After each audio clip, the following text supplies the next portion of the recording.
Boa tarde, a paz do Senhor Jesus, espero encontrá-lo bem. Hoje nós vamos para mais um devocional, visitando famílias da Bíblia.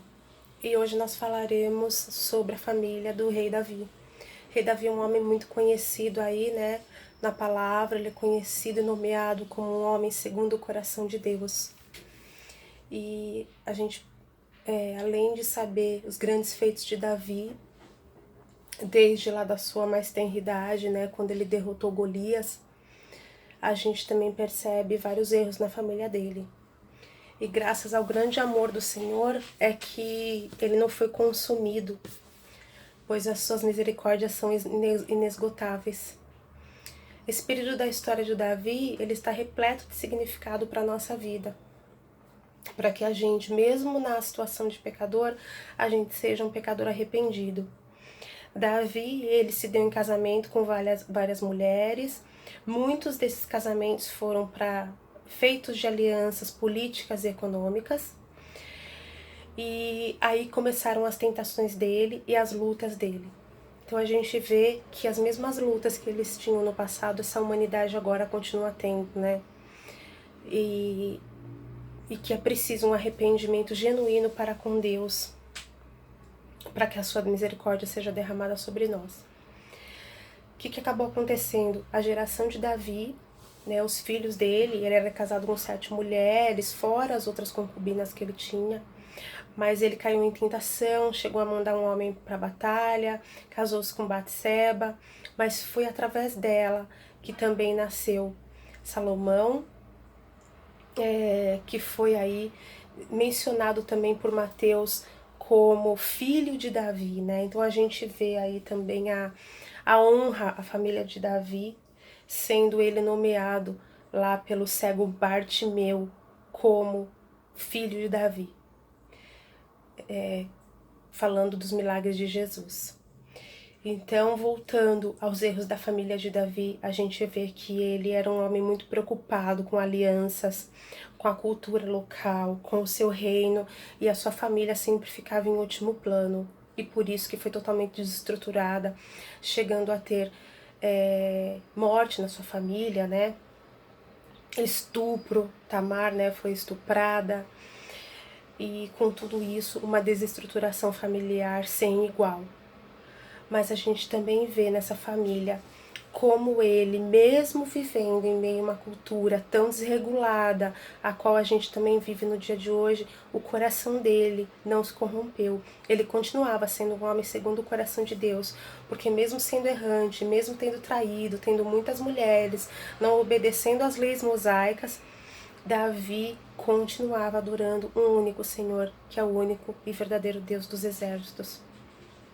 E que isso nos remete para a vinda de Cristo, que é essa aliança que Cristo quer que a gente tenha com Ele, uma aliança genuína, uma aliança de arrependimento, assim como Davi se arrependeu e ele relata em alguns salmos o seu arrependimento, até notei aqui no papel, Salmo 32 e 51, também mostra ele relatando esse arrependimento aí, né, e pedindo para Deus redimir suas iniquidades, abençoar a sua vida.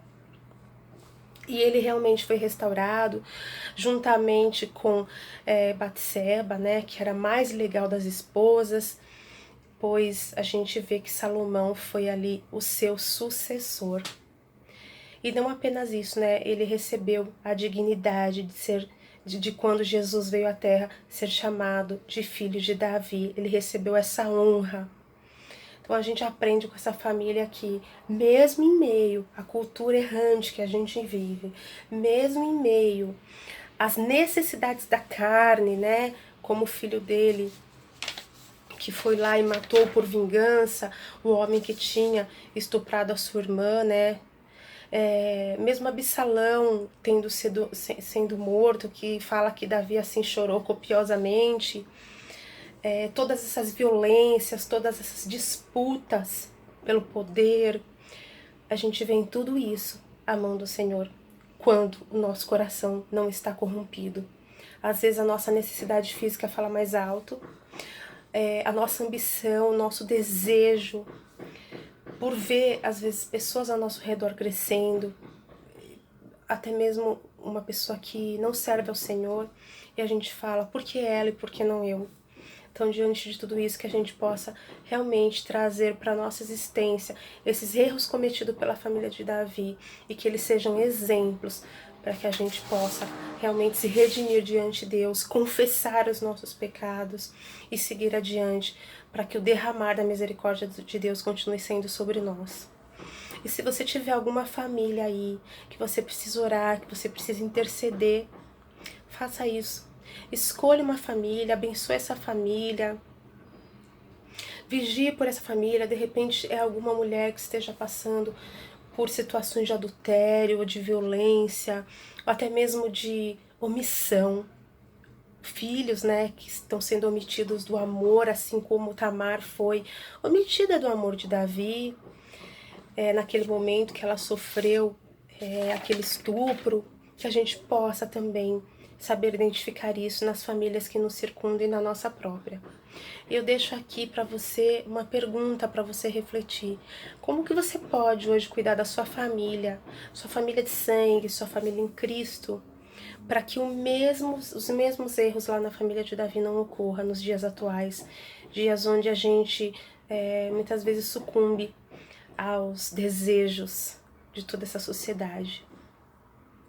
E agora, nesse momento, eu te peço que fique isso como aprendizado. Leia lá tudo que está escrito sobre Davi, uma história bastante interessante que encontra-se em 2 Samuel 6, tá bom? Que Deus te abençoe, que Ele te proteja e te guarde e que você não vacile em seus pecados. Muito obrigada.